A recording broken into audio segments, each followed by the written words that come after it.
jërëjëf kon sunu doyen Omar Seck Ndiaye ci jàngat bi dinañ ci ñëwaat ca nëam gën a yaatoo Talla ñu ngi lay nuyu. maa ngi leen di fay Chérif di nuyu ñu fi nekk ñëpp ci plateau bi di nuyu téléspectateur u TFM yi nga xam ne ñoo leen di suivre le matin. Donc di kontaan ci invitation bi. yaa ngi woon Thiès démb. waaw maa ngi foon nag mais dafa xawoon métti nag pour am billet. ah bon waaw invité wuñ ko wala. ah non invité wuñu ñu nag. parce que yow maa di moom a may billet te maa di pour mu am billet sax ay relation ñoo ko tax a may. waaw donc xam naa nag fi mu ne nii. yéen ay opposants ngeen. waaw léegi nag foofu la ñu xaw a bëgg a teg te football bi defe naa nag. dañ ko war a yaatal nag quand même parce que ñun ñëpp ko bokk. et bu événement yi mel ni amee war nañu mën a woo ku ne. daal di la jox sa wàll ci li nga xam ne ci la ñuy yëngatu. waaw surtout nag. surtout que déjà dafa am ay joueurs yi nga xamee ne ñu ngay football foofu te ci yéen la ñu jógee yéen a leen yar ba ñu yegg si foofu. mais tout à fait loolu rek raison doy na raison. et maa di loolu métti na ko nag. parce que biñ ciy wax daf na ma carrément mënul comprendre ba léegi pour dem stade mu jar il faut que mu woo ay nitam pour mën a accéder d'autant plus que dafay bëgg a jënd mais amoo pour jënd parce que dañ la naan. donc huis clos la mais léegi kañ xanaa ñu xool invitation parce que yow boo ñëwee ba ci stade bi ci ngay gën a tiit nga ne mais kon ñii ñëpp dañ leen invité yow te mënoo ci am benn carton yow sa wàllu bopp te nga am ci ñaata joueurs démb loolu toog nañu mu ne ma mais Fall am naa 4 joueurs yoo xam ne Génération Foot ñoo leen formé Sadio Ismaïla Pape Matar Habib Diallo te mënuma am benn invitation sax pour mën a ñëw stade damay yónnee message di woote pour ñaan invitation donc quelque part. fédération bi dina jooyanti. mais on a vu aussi El Hadj Diouf avoir ce même problème de badge parce que démb dafa amoon problème pour dugg ci terrain bi donc démb c'était un problème général si on peut dire. mais loolu du tey. Kaaw Madi. ça date pas d'aujourd'hui nag. loolu man sama wàllu bopp démb su ma demee moom moo tax sax parce que sinon naru ma woon mën a dem. waaw léegi ñu ñëw nag ci jeu bi Sénégal finalement gagné na 2-0. premier mi-temps bi on l'a vu parce que bi ñu dem 0-0 la deuxième mi-temps bi la ñëw Sadio Mané dugal ak Diallo boobu ngay wax ban analyse ngay def ci prestation équipe bi. bon analyse bi may def c'est que il faut que Sénégal commence di jouer match mën ko gagner nu mu gën a gaawee.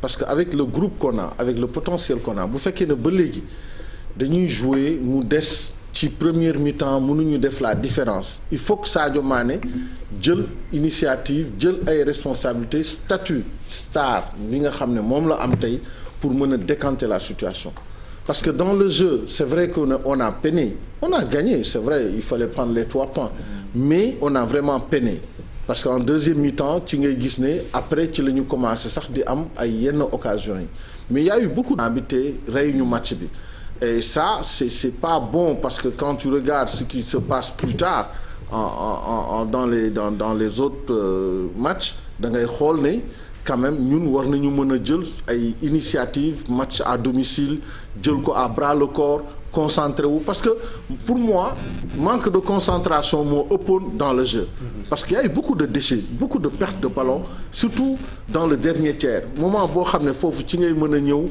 assurer la dernière passe ñu dugal but donc foofu vraiment sur les phases offensives vraiment on a peiné. Voilà. Surtout léegi su xoolee ci animation bi yow milieu de terrain on a vu hier Aliou andi lu bees jël par exemple Pape Matar mi nga xamee ni ñëpp milieu axial lañ ko doon xaar mu jël décalé ko def ko excentré côté droit te loolu tamit mel na ni xaw na gàllankoor jeu bi ni mu war a dox. bien sûr parce que ce garçon là su fekkee ne da nga ko bëgg a utiliser da nga koy jouer loo ci poste de prédilection ci loolu lañ ko former milieu axial ci lañ ko tàggatee.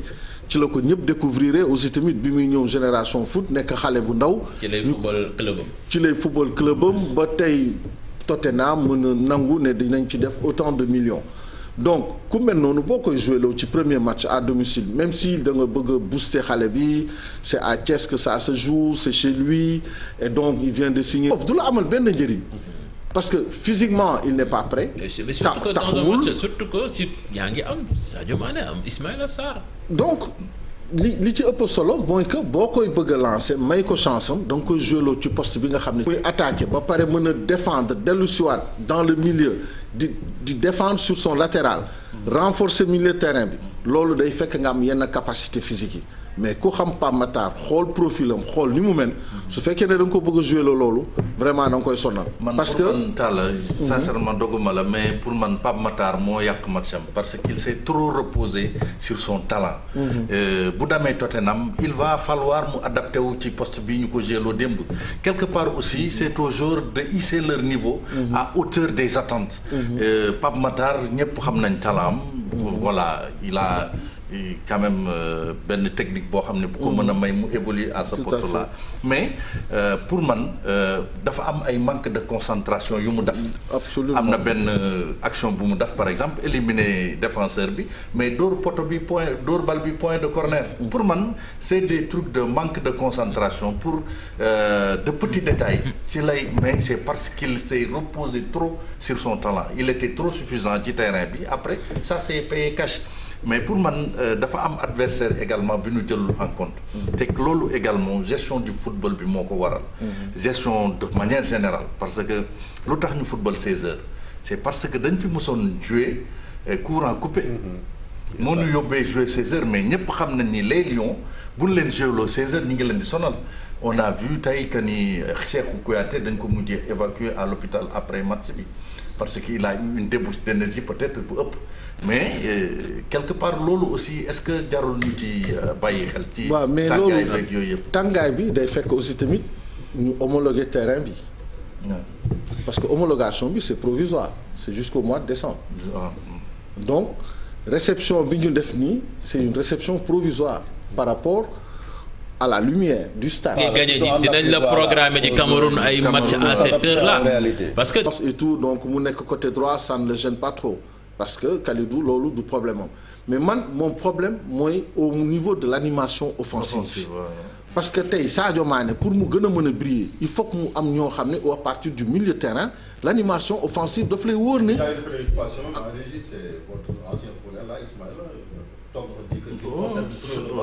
il risque non mais moom moo war a mën a sax décanter situation bi au-delà de Sadio parce que Ismaïla su fekkee ne il est concentré rigoureux dans ce qu'il fait war na mën a génnee Sénégal ci loolu parce que qualité yu mu am parce que Watford bu wàccee yéegal mais c'est grâce à Ismaïla moom moo fa nekk. non mais je parle de ceux qui suivent quand même parce que pour moi il n'apporte pas grand-chose à Aliou parce que tey entre sélectionneur da ngay soxla ku xarañ koo xam ne boo amee difficulté moom mu mën la jàppale ne la kat nañu defee nii nañ defee nii nañ defee nii mais depuis le temps on a une équipe boo xam ne tey on a une ossature c'est des garçons qui ont l'habitude de pouvoir jouer ensemble et qui se connaissent depuis des années pour certains et qui jouent quand même dans des grands clubs donc il y a pas de raison que Aliou su fekkee ne am na équation parce que tey toutes les équipes yu ñu nar a rencontrer dinañu toog xaar c'est ça amul leneen parce que da nga naan Sénégal li fa nekk ci kanam entre Sadio Mané Ismaïla Sarr qui déboule de partout donc ñooñu rek pour nga marquer leen jafe na mais léegi li la war mooy da ngay am ay entraîneurs wala am ay techniciens yu nekk staff technique à la Mancini quoi ñëpp lay mën a jàppale ñëppay analyser le comportement des joueurs lan lañ la war a mën a apporter équipe bi ngay dajeel lan mooy faiblesse am ci lan la ñu war a accentuer wu ba nga xam ne bu ñu dajeek moom dañuy mën a def la différence là pour ça non mais non ça n'a rien à voir parce que gis nga conception stratégique mooy li nga xam ne da nga koy préparer ba ñi ngay dajeel mën a dajeel final du premier match ba ki ngay war a mën a dajeel final nga xam ses forces ses faiblesses nga ne équipe yii ma nar a dajeel yi yëpp nii la ñuy jouer lii mooy seen point fort lii mooy seen faiblesse ñun naka la ñu war a mën a def pour ñooñu ñëpp ñu war leen mën a gagner ba bu ñuy jël ndam li incha allah mais loolu dafay fekk nga am aussi tamit des entraîneurs chevronnés ñoo xam ne dañuy am un passé mën la décortiquer le match lire ko à la minute ne la il faut prendre telle décision parce que football loolu la c'est pas une science exacte comportement joueur bi mën na ñëw ba ci terrain bi mu daal di la trahir le garçon qui se retrouve mais Talla est-ce que compte tenu de notre match d'hier nga xam ni dañoo am problème de lien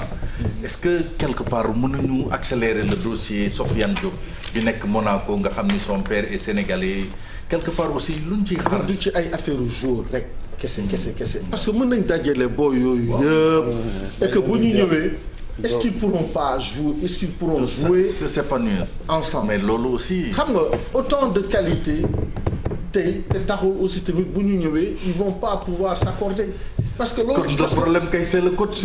non c'est le staff technique qu'il faut revoir dans son ensemble. Alioune comme on dit on l'aime bien c'est un Sénégalais bon temps il a fait du boulot mais quand même gis nga entraîneur da ngay chevronné da ngay am un vécu. bi ñuy dajeek ñoom 2017 Camerounais bi dafa ñëw kooku dafa yàgg entraîner. dafa ñëw nañu mais man damay toog xaar lépp du ma dem fenn fii laay toog parce que su ma génnee ngeen rey ma li ngeen am ci joueur su ma génnee ngeen rey ma et depuis lors ñun dafa mel ni nanguwuñu loolu te Boga ban expérience la am en tant que coach ba nga xam ne tey war na mën a ñëw appuyer Alioune loolu la soxla.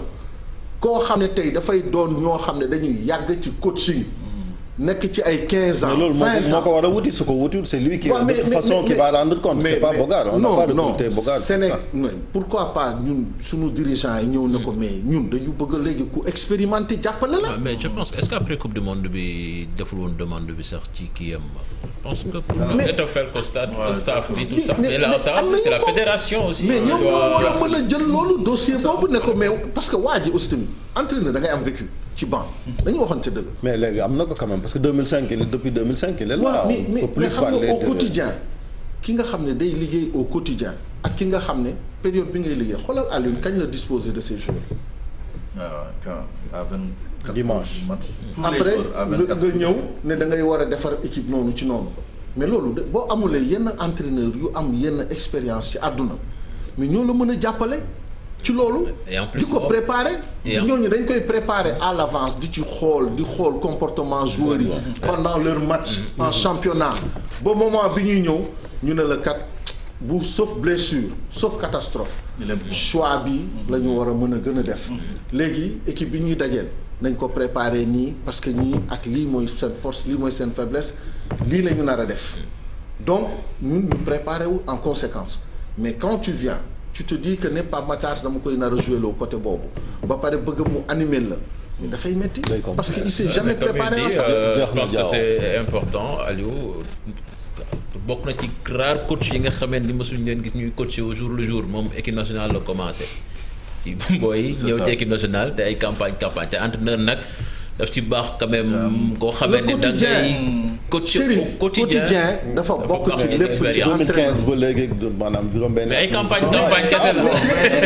la campagne xam nga ñoom tey par exemple boo xoolee ñun souvent on a comme exemple ou référence toujours l'équipe de France mais ñoom Noël Le Graët bi ñu ko nee dañu bëgg a jël équipe de France ñoom génération 98 mais daf leen dem leen uti diplôme. boo leen utee diplôme ba pare. ngeen dem uti club. boo leen utee club ba pare. ngeen soog a mën a xool nag ndax mën ngeen war a yore équipe bi ou pas. mais ci la Deschamps dem uti club. dem Juventus nekk deuxième division mu yéegal ko. jóge fa dem Monaco yóbbu ko Ligue des Champions. jóge fa dem Marseille. mais da ngay outiller.